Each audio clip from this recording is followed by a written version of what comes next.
প্রিয় বন্ধুরা, আমার এবারের ভিডিও তাদের উদ্দেশ্যে যারা 2025 সালের এসএসসি ও সমমানের পরীক্ষায় অকৃতকার্য হয়েছে। প্রিয় শিক্ষার্থীবৃন্দ, তোমরা এবারের পরীক্ষায় অনেকেই কৃতকার্য হয়েছ, অনেকেই অকৃতকার্য হয়েছ। যারা কৃতকার্য হয়েছ তাদের প্রতি রইল শুভ কামনা, শুভেচ্ছা এবং অভিনন্দন। সেই সঙ্গে যারা অকৃতকার্য হয়েছ তাদের জন্য আমার বিশেষ কিছু কথা থাকবে। প্রিয় শিক্ষার্থীবৃন্দ, তোমরা যারা অকৃতকার্য হয়েছ, পরীক্ষার ফলাফল দেখে তোমাদের বুকটা হয়তো ভেঙে গিয়েছে। একটি পরীক্ষায় ফেল করা মানে তোমার জীবন শেষ হয়ে গেছে এমনটি ভাবা নয়। প্রিয় শিক্ষার্থীরা, পৃথিবীতে এমন অসংখ্য মানুষ আছে যারা স্কুল জীবনে ফেল করেছিল, কিন্তু পরবর্তীতে তারা অসাধারণ কিছু করেছে, কারণ তারা থেমে যায়নি। তারা আবার উঠে দাঁড়িয়েছে, তারা সংগ্রাম করেছে। তুমি কষ্ট পেতে পারো, তুমি কাঁদতে পারো, এটাই স্বাভাবিক, কিন্তু হাল ছেড়ো না।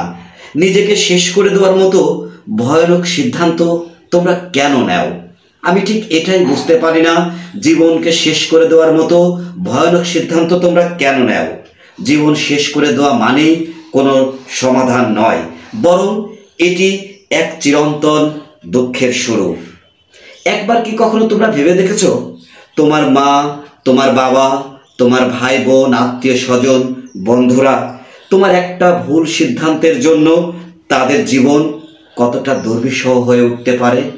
অন্তত তাদের জন্য তো তোমাকে ভালো থাকতে হবে, লড়তে হবে। তোমরা যারা এবার ফেল করেছো, আগামীতে কিন্তু তোমরাই জয়ী হবে।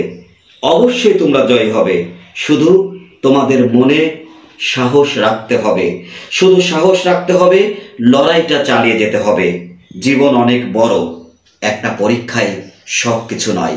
তাই এখনই তোমাদেরকে ঘুরে দাঁড়াতে হবে, তোমাদেরকে নতুন জীবন সংগ্রামের পথে এগিয়ে নিতে হবে।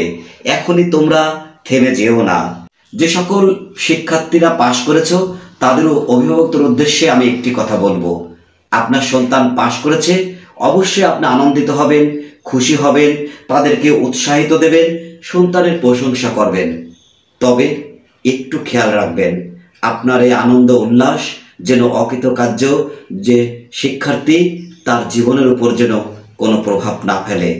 আমরা তো মানবিক মানুষ। পরিশেষে যারা অকৃতকার্য হয়েছে তাদের উদ্দেশ্য বলবো, এই ফলাফল তোমার জীবনের শেষ নয়, বরং এই ফলাফলটি তোমার জীবনের শুরু। এই ফলাফল মাধ্যমেই তোমার জীবনের আগামী দিনের ভবিষ্যৎ গড়া হবে। তুমি ফেল করেছো মানে তুমি অকাজও নও। তুমি কেবল একটু সময় চাচ্ছ নিজেকে।